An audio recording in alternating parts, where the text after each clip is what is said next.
इथून आलो आहे. आई वडिलांच्या बद्दलच्या या ठिकाणच्या भावना खूप छानपणे आपल्याला ऐकायला मिळाल्या. आता आपण गाव जे सोडत आहोत आणि आपले आई बाबा तिथे असताना आणि आई बाबा नसताना आपल्या कौलारू घराची काय अवस्था झालेली असते ते मी थोडक्यात या ठिकाणी व्यक्त करतो. माझ्या कवितेचं नाव आहे गावाकडचे घर कौलारू. गावाकडचे घर कौलारू, गावाकडचे घर कौलारू, सध्या उदास उदास, गुपचूप राहते, भासते भयान भकास.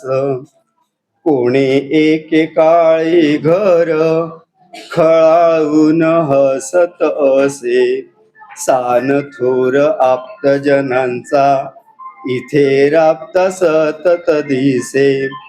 गौरी गणपती सणाला याचा पहिला मान खास, आता मात्र बंद घरात उंदीर घुशींचा हौदोस. गावाकडचे घर कौलारू, सध्या उदास उदास, गुपचूप राहते, भासते भयान भकास. चुकली नाही माहेर वाशिण, शेवट घरी येण्याला.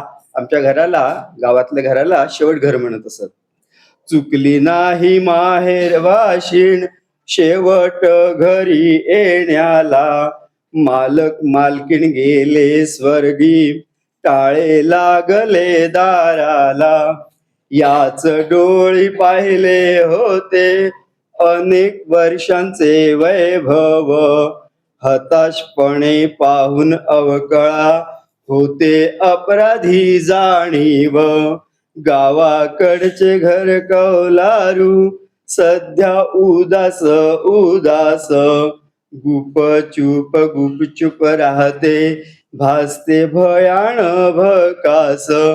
गुपचूप राहते, भासते भयान भकास. धन्यवाद.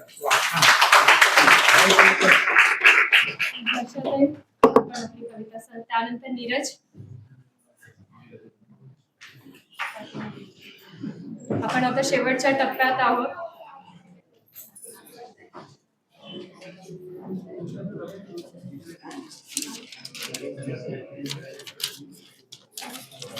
माईक नाही घेते मी, डायरेक्टच कविता बोल.